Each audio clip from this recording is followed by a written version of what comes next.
በደቡብ ኢትዮጵያ ክልል በዘንድሮ በጀት ዓመት ለአየር ንብረት ለውጥ የማይበገር ኢኮኖሚ ለመገንባት በአካባቢ ጥበቃ ስራ ውጤታማ ተግባራት እየተከናወኑ ስለመሆኑ ከክልሉ ደን አካባቢ ጥበቃና ልማት ቢሮ ያገኘነው መረጃ ያሳያል። በጌዲዮ ዞን ወናጎ ወረዳ ዴኮ ቀበሌ የሚገኙ አርሶ አደሮች በአካባቢያቸው በተከናወነ የችግኝ ተከላና የአካባቢ ጥበቃ ስራ በሁለንተናዊ መልኩ ተጠቃሚ እየሆኑ መምጣታቸውን ይናገራሉ። አንደኛው ጥሩ አየር እናገኛለን። ሁለተኛው ደግሞ ይሄ አፈር እንዳይሸራተት አጣብቆ ይይዛል። እነዚህ ዛፎችን ደግሞ ከደረሰ ለቤት ማገዶም ይሆናል፣ ለእንጨትም ለብዙ ነገሮች እንደሚጠቅም እናውቃለን። ካደገ በኋላ ያው በአየር ቦታ በኩል ለኛ ይጠቅማል፣ ዝናብን ለኛ በወቅቱ ያመጣል። በዚህ ከዛ ደግሞ ካደገ ደግሞ ቤት ምናምን ሰርተን እንጠቀማለን። የተለያዩ ነገሮች በቃ ለኛ የሚጠቅሙ ከሱ ለማግኘት እንችላለን ማለት ለግብርና በጌዲዮ ዞን በዘንድሮ በጀት ዓመት ከ12 ሚሊዮን በላይ ዘርፈ ብዙ ጠቀሜታ ያላቸው ችግኞችን ለመትከል የተሰራ መሆኑን የገለጹት በዞኑ ደን አካባቢ ጥበቃ ጽሕፈት ቤት የደን አካባቢ ጥበቃ ባለሙያ አቶ ህይወት አበበ ናቸው። በዞኑ ያለው የደን እንክብካቤ ስራ ለሌሎች አካባቢዎች ተመክሮ የሚሆን እንደሆነም ጠቅሰዋል።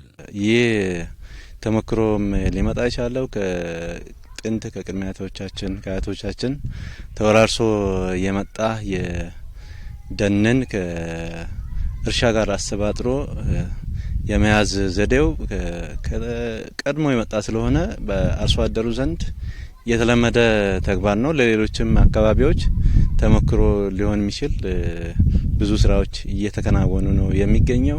የደቡብ ኢትዮጵያ ክልል ደን አካባቢ ጥበቃና ልማት ቢሮ ኃላፊ አቶ ግዛቴ ጊዜ እንደገለጹት በ2017 በጀት ዓመት በደን ልማትና ጥበቃ ዘርፍ ከ243 ሚሊዮን በላይ ዘርፈ ብዙ ጠቀሜታ ያላቸው ችግኞችን በማዘጋጀት ከዚህም ውስጥ ከ208 ሚሊዮን በላዩን ለመትከል መታቀዱን አብራርተዋል። የበጀት ዓመቱ የእስካሁኑ አፈጻጸምን በተመለከተም ተከታዩም ብለዋል። እስካሁን ባለው ሂደት ውስጥ የችግኝ አዘጋጅተናል።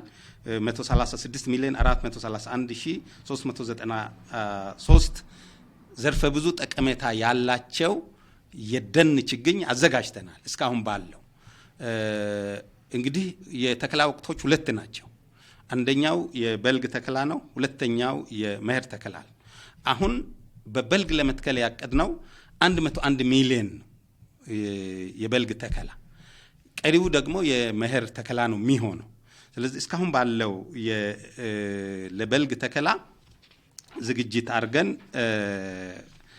101 እንተክላለን ብለን አቅደን 73 ሚሊዮን 575,981 ዘርፈ ብዙ ጠቀሜታ ያላቸው የደን ችግኞችን ተክለናል። እስካሁን ያለው የበልግ አፈጻጸማችን እንግዲህ 74% ደርሷል። በየአካባቢው የሚተከሉ ችግኞች እንደሚሰጡት አገልግሎትና ተግባር መሰረት አድርገው መሆኑን የጠቀሱት የቢሮ ኃላፊው ዓላማቸውንም አብራርተዋል። ከምንተክላቸው ችግኞች 30% ለኢንዱስትሪ ግብዓት የሚሆን ችግኝ ይዘጋጃል። በዛ ልክም ይተከላል። ለአካባቢ ጥበቃ ስራ አገልግሎት የሚሆን 30% ይተከላል። ያ ማለት በተለይ አገር በቀል ዛፎች ላይ ትኩረት አድርገን ይጠፋሉ ተብሎ በአገር ደረጃም የተለዩ ዛፎች አሉ። እነዛ ላይ ትኩረት አድርገን ነው የምንተክለው 30%። እንደገና 40% ግንባታና የተለያዩ ማገዶ ለፉል ኮንሳምፕሽን እና ለሌሎች ግንባታ ስራዎች ታሳቢ ያደረገው ቶሎ የሚደርሱ የደን ችግኞችን ነው የምንተክለው። እንደ ደቡብ ኢትዮጵያ ክልል የ2017 በጀት ዓመት የአንድ ጀንበር የአረንጓዴ አሻራ መርሃ ግብርን በተሻለ መንገድ በስኬት ለማጠናቀቅ ከወዲሁ የቅድመ ዝግጅት ስራዎች መጀመራቸውንና በዋናነትም ለሀገር በቀል ችግኞች ትኩረት መሰጠቱን ነው የቢሮ ኃላፊው የገለጹት። ከጊዜ ወደ ጊዜ የአረንጓዴ አሻራ ስራችንን ጥራትን መሰረት ያደረገ